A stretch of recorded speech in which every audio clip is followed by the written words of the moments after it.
चलो लगेज सब उठाओ. മലയാളം പോലെ ശരിക്ക് പറയാൻ അറിയാൻ പാടില്ലാത്തതിനോടാണ് നീ ഹിന്ദി സംസാരിക്കുന്നത്.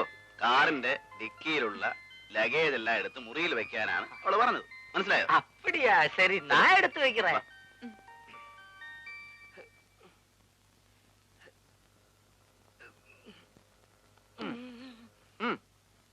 ഈ ഐറ്റം താൻ കൊണ്ടുവന്നാ മതി.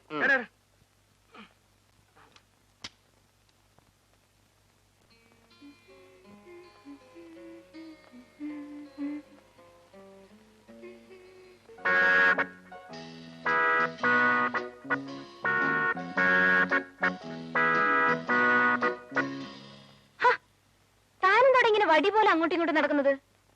ആരും ഐറ്റംസ് ഒന്നും ഓർഡർ ചെയ്യുന്നില്ല. കുടിക്കാൻ എന്താ ഉള്ളേ? എന്നെ കുഞ്ഞ് എസ്തു എന്ന് വിളിക്കുമ്പോ ക്രിസ്തു എന്ന് വിളിക്കുന്ന പോലെയാണ് എനിക്ക് തോന്നുന്നത്. എന്നെ എസ്തപ്പാൻ എന്ന് വിളിച്ചാ മതി. ഞാൻ എസ്തുനെ വിളിക്കും. എനിക്ക് അങ്ങനെ വിളിക്കുന്ന ഇഷ്ടം. Short name. കുഞ്ഞിന്റെ ഇഷ്ടം. കുഞ്ഞിന് കുടിക്കാൻ എന്ത് ഐറ്റംസാ വേണ്ടത്? സ്കോച്ച്, വിസ്കി, ബ്രാൻഡി, ബിയർ, ജിൻ, വൈൻ, വോഡ്ക? എടോ, ഞാൻ ചേട്ടനല്ല, ചേട്ടന്റെ അനിയത്തിയാണ്. അറിയാം. വലിയ വലിയ വീട്ടിലെ പെൺകുട്ടികൾ ഈ ഐറ്റംസ് ഒക്കെ കഴിച്ചില്ലെങ്കിൽ അവരുടെ സ്റ്റാറ്റസിൽ കുറവാണ്. ഐ മീൻ, താൻ വാചകം അടിക്കാതെ വല്ല കൂൾ ഡ്രിങ്ക്സ് ഉണ്ടെങ്കിൽ പറ. ഓറഞ്ച്, ലെമൺ, ഗ്രേപ്പ്, ബദാം, പൈനാപ്പിൾ, ആപ്പിൾ. കുഞ്ഞിന് ഏത് ഐറ്റംസാ വേണ്ടത്? താൻ പോയി ഒരു ആപ്പിൾ ജ്യൂസ് കൊണ്ടുവാ. By the way, mixie not working, no current today. Items late. 7 minutes, please. എന്താണ് അത്തപ്പൻ പറയുന്നത്? ഒന്നും പറയണ്ട. എന്തോറ്റി? ഞാൻ കുടിക്കാൻ വല്ലതും ഉണ്ടോ ചോദിച്ചപ്പോ സ്കോച്ചിന്റെ കാര്യമാണ് പറയുന്നത്. ചേട്ടൻ ഇപ്പൊ മുടങ്ങാതെ കുടിക്കുന്നുണ്ടാവും. അതിന്റെ ഓർമ്മയാണ് അയാൾക്ക്. ഞാൻ വല്ലപ്പോഴും കമ്പനി സേക്കിന് വേണ്ടി ഒരു സ്മാള്, അത്രേ ഉള്ളൂ. സ്മോളിൽ തുടങ്ങി ഒരു ബോട്ടിൽ കുടിക്കുമല്ലേ? ലാലുവേട്ടനും ഉണ്ടാവും കമ്പനിക്ക്. പിന്നത്തെ കാര്യമൊന്നും പറയാനില്ലല്ലോ. ഇവിടെ ചോദിക്കാനും പറയാനൊക്കെ ആരും ഇല്ലാഞ്ഞിട്ടാ. ഇനി ഞാൻ കാണിച്ചു തരാം. നീ വല്ലാതെ ക്ഷീണിച്ചു പോയല്ലോ. ദേ കുടിക്കുന്ന കാര്യം ചോദിക്കുമ്പോ മറിക്കാൻ നോക്കണ്ട. ഇനി ഞാനിവിടെ അടങ്ങി ഒതുങ്ങി കഴിഞ്ഞോളാവേ. അങ്ങനെ വഴിക്ക് വാ. ഞാൻ ഫാക്ടറിയിലേക്ക് പോവാ. നീ വരുന്നോ? ഇൻസ്പെക്ഷൻ ഞാൻ വരുന്നുണ്ട്. കറപ്ഷൻ എന്തെങ്കിലും ഉണ്ടോ നോക്കട്ടെ.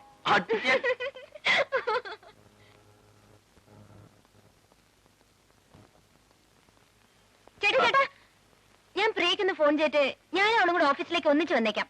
ശരി. ചേട്ടൻ പ്രിയെ കാണാറുണ്ടോ? എനിക്ക് വേറെ ജോലിയില്ലേ?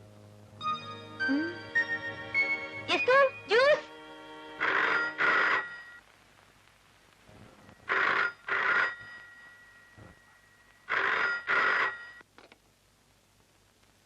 ഹലോ, മംഗലാശമനോൻ ഇവിടെ.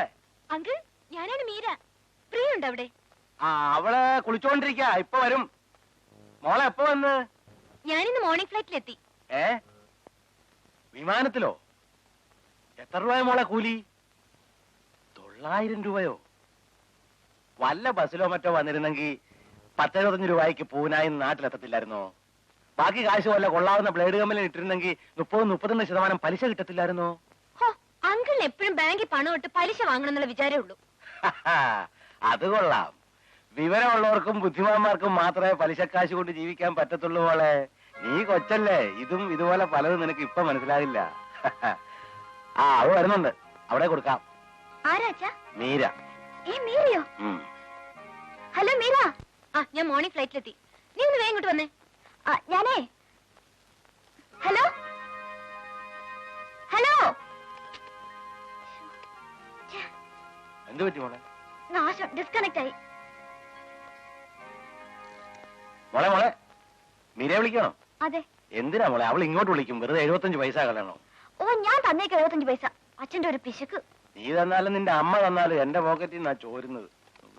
നിങ്ങൾ എന്തിനാ എന്റെ അമ്മയ്ക്ക് പറയുന്നത്? സാവിത്രി അമ്മ കേൾക്കാതെ ഓരോന്ന് പറഞ്ഞ് ഉടക്കാൻ വരരുത്. ഞാൻ നിന്റെ അമ്മയ്ക്ക് പറഞ്ഞില്ല. എവിടെ അമ്മയ്ക്കാ പറഞ്ഞത്? ആർക്കാ മോളെ ഫോൺ ചെയ്യുന്നത്? മീരയ്ക്കോ മമ്മി? കട്ടായി പോടി. ഇത് എപ്പോ തന്നെ അങ്ങ് വന്നേക്കാം. നീ അങ്ങ് പൊയ്ക്കളരുതേ. ഓക്കെ. രാവിലെ 75 പൈസ. നിങ്ങൾക്ക് എപ്പോ നോക്കിയാലും ഈ പലിശയുടെയും പൈസയുടെയും കണക്ക് മാത്രമേ ഉള്ളൂ. അതേടി അതെ. ഞാൻ ഇങ്ങനൊക്കെ പിടിച്ചുണ്ടാക്കുന്നോണ്ടാ തള്ളയും മോളും മുതുകു തുറന്ന ബ്ലൗസും സാരിയൊക്കെ കൊടുത്തു നടക്കുന്നത്. അല്ലോ, നിങ്ങളെ പോലെ ഈ കച്ചത്തോട് തീർന്നുകൊണ്ട് ഞങ്ങൾ കിടക്കാൻ പറ്റുമോ? എനിക്കാണെ ക്ലബിനെ പറ്റും പോകേണ്ടതാ. അവിടെ ഒരു ക്ലബ്ബ്. എടി, ഈ വേഷം കിട്ടുന്ന കാശൊക്കെ വല്ല പ്രൈവറ്റ് ബാങ്കിൽ വിട്ടാ നല്ല 1-ാം തരം പലിശ കിട്ടും. ഇന്നൊരു കൂട്ടർ 32%, വേറൊരു കൂട്ടർ 36% പത്രത്തിൽ എഴുതിയിരിക്കുന്നത്. നിനക്കറിയാവോ? അതെങ്ങനെ അറിയാനാ? അക്ഷരം അറിയാമെങ്കിലല്ലേ പത്രം വായിക്കാൻ പറ്റൂ. എന്തിനാ മനുഷ്യ, ആകെ കൂടി ഒരു മോളല്ലേ ഉള്ളൂ, ഇങ്ങനെ തിന്നാതെ കുടിക്കാതെ ഉണ്ടാക്കിയിട്ട് ആർക്ക് കൊടുക്കാനാ? ഉവ്വാ ഉവ്വാ, ഉണ്ടാക്കിയ കാശൊക്കെ മകൾക്ക് സ്ത്രീധനമായിട്ട് കൊടുക്കുമെന്നായിരിക്കും വിചാരം. എന്റെ മോള് കൊള്ളാവുന്ന ഒരുത്തിനെ ഒപ്പിച്ചെടുത്താ അവക്കൊള്ളാം, അല്ലാതെ സ്ത്രീധനം കൊടുത്ത് പങ്കജാക്ഷമേനോ കെട്ടിക്കൊന്ന് വിചാരിക്കണ്ട. ഉവ്വേ. മോളെങ്ങനെയാ പോകുന്നത്? നമ്മുടെ കാർ എടുത്തോണ്ട്. എന്തിനാ മോളെ ആ മീരെ കൊച്ചോണ്ട് ഇങ്ങോട്ട് വന്ന് കൂട്ടിക്കൊണ്ടുപോകാൻ പറഞ്ഞാ പോരായിരുന്നു? വെറുതെ നമ്മുടെ കാർ ഓടിച്ച് എന്തിനാ പെട്രോൾ കത്തിക്കുന്നത്?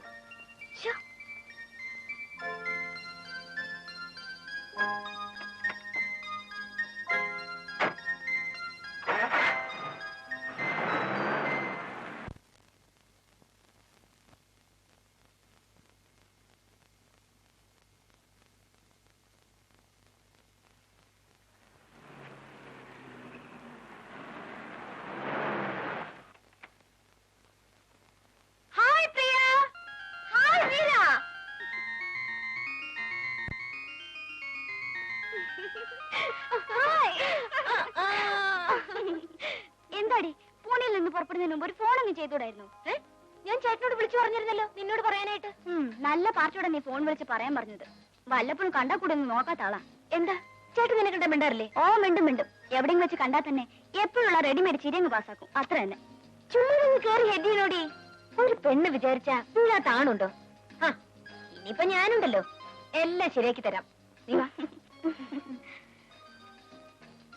ഇരി. ഒന്ന് വിടണേ.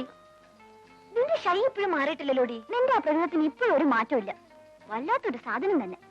എന്റെ ശരീരത്തിലെ അവയവങ്ങൾക്കൊക്കെ ചില മാറ്റങ്ങൾ സംഭവിച്ചിട്ടുണ്ടെന്നല്ലാതെ വേറെ ഒരു മാറ്റവും വന്നിട്ടില്ല. ഒന്ന് പോടി.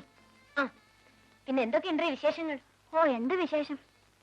അല്ല നിന്റെ മൂത്രേന്റെ പിശുക്കിപ്പോഴും കണ്ടിന്യൂ ചെയ്യുന്നുണ്ടോ? ഫോൺ കോളിന് 75 1 രൂപ ആക്കിയോ? മതി മതി വാരിയത്. ആ പിന്നെ എന്തൊക്കെയുണ്ട് പൂനെയിലെ വിശേഷങ്ങൾ? ഇൻസ്റ്റിറ്റ്യൂട്ടിൽ കാണാൻ കൊള്ളുന്ന വല്ല ആമ്പിള്ളേരും ഉണ്ടായിരുന്നോടി? ഹേയ്, പൂനെയിലെ വരണ്ട ക്ലൈമറ്റ് പോലെ തന്നെയാ അവിടുത്തെ ആമ്പിള്ളേരും.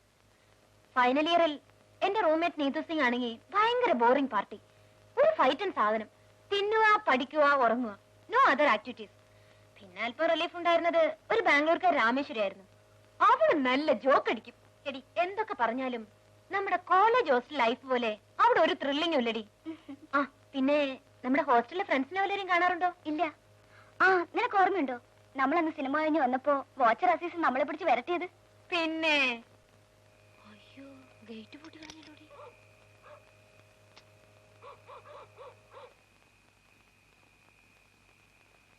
അസീസേ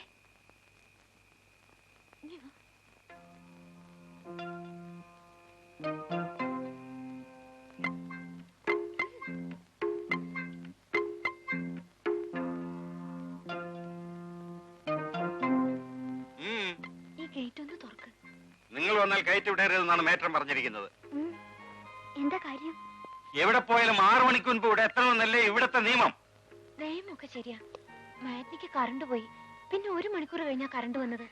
അതാ വൈകിയത്. എന്റെ പൊന്ന അസീസല്ലേ, ഒന്ന് തുറക്ക. ഇതൊന്നും എന്റെ അടുത്ത് വേണ്ട. നിങ്ങൾ കയറ്റുണ്ടെന്നാണ് മേറ്റം പറഞ്ഞിരിക്കുന്നത്. എടോ കാക്ക, താൻ ആ മേറ്റന്റെ തടി കണ്ട് വാല് പൊക്കിയാലുണ്ടല്ലോ തന്റെ മുഖത്തിന് ഷേപ്പ് മാറ്റിക്കളയും. തുറക്കാ ഗേറ്റ്. ഞാൻ തുറന്നാലും ഇല്ലെങ്കിൽ ഞങ്ങൾ അകത്ത് കയറും. ഈ മതിലൊക്കെ ചാടാനേ ആമ്പിള്ളേര് മാത്രമല്ല, ഞങ്ങൾ വിചാരിച്ചാലും നടക്കും. അത് കണ്ടാലറിയാം മതിലേട് വന്ന്. തമ്പി തുറക്ക്. ഓരോന്ന് പാരാക്കി കയറി വരും മനുഷ്യൻ മെനക്കെടുത്ത.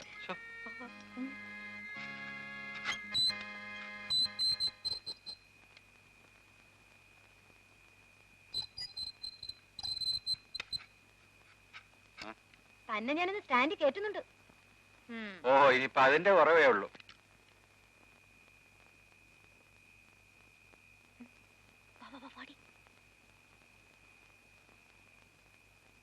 സുമേ, മേറ്റൻ നിങ്ങൾ അന്വേഷിച്ചോ? 2 പ്രാവശ്യം അന്വേഷിച്ചു. നിങ്ങൾ എവിടെ പോയിരുന്നു? ഒന്നും പറയണ്ട, പാടി.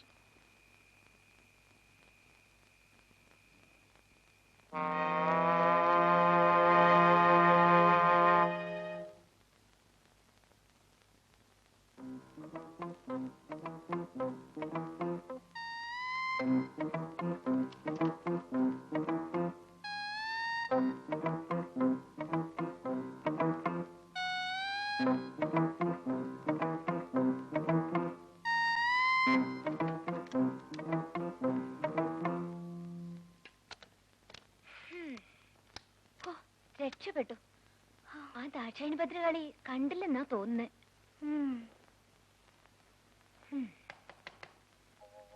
ആരാടി?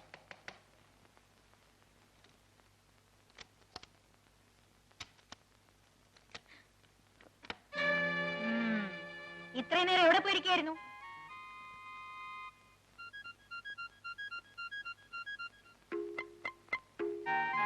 സിനിമയ്ക്ക് പോയി. മാറ്റിക്ക് പോയാ ഫസ്റ്റ് ഷോയും കഴിഞ്ഞിട്ടാണ് വരുന്നത്. കാസിനോയിൽ റേപ്പ് ആൻഡ് റിവെഞ്ച് കളിക്കുന്നുണ്ട്. ഫസ്റ്റ് ഷോ ആ പടം കൂടി കണ്ടാ കൊള്ളാമെന്നുണ്ടായിരുന്നു. രാത്രിയിൽ ഇങ്ങനെ റേപ്പ് ആൻഡ് റിവെഞ്ചും കണ്ട് നടന്നാലേ ചിലപ്പോ ആമ്പിള്ളേര് റേപ്പ് ആൻഡ് റിവെഞ്ചും ഒക്കെ നടത്തിയെന്ന് വരും. പല പ്രാവശ്യമായി ഞാൻ നിങ്ങൾക്ക് വാണിംഗ് തരുന്നു. നിങ്ങളെ ഇവിടെ കയറ്റിവിടണമെന്ന് ആഫീസിനോട് പറഞ്ഞതാ. ഈ ഹോസ്റ്റലിൽ തോന്നുമ്പോ വരികയും പോവുകയും ചെയ്യാൻ നിങ്ങൾക്ക് മാത്രം എന്താ ഒരു പ്രത്യേക നിയമം? പണത്തിന്റെ ഹുങ്കുണ്ടെങ്കിലേ അത് കയ്യിൽ തന്നെ വെച്ചാ മതി. ഈ രാത്രി തന്നെ രണ്ടിനെ ഇവിടുന്ന് ഇറക്കി വിടേണ്ടതാ. പക്ഷെ ഞാനൊരു പെണ്ണായതുകൊണ്ട് അത് ചെയ്യുന്നില്ല. നാളെ രാവിലെ രണ്ടിന്റെയും പെട്ടിയും തൂക്കി സ്ഥലം വിട്ടോളണം. നിങ്ങളെ പോലുള്ള അലവരാതികളെ താമസിപ്പിക്കാൻ പറ്റൂല ഇവിടെ. I don't want your explanation.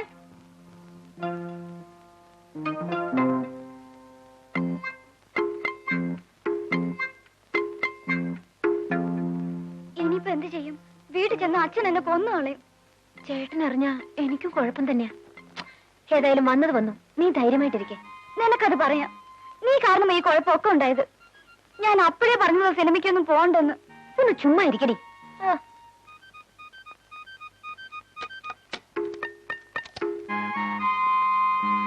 നീയും വിഷമിക്കായിരിക്കും പെണ്ണേ. നാളെ നേരം വെളുത്തിട്ടല്ലേ. നീങ്ങി വന്നേ, ഒരു ഐഡിയ.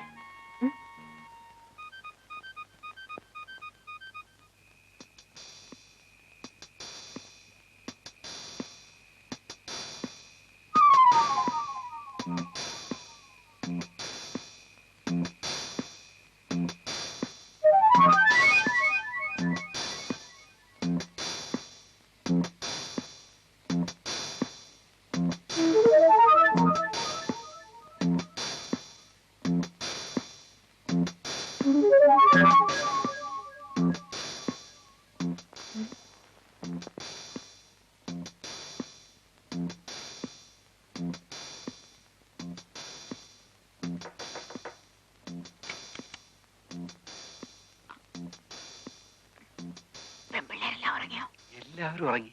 അതെല്ലാം നോക്കിയിട്ടല്ലേ ഞാൻ വന്നത്.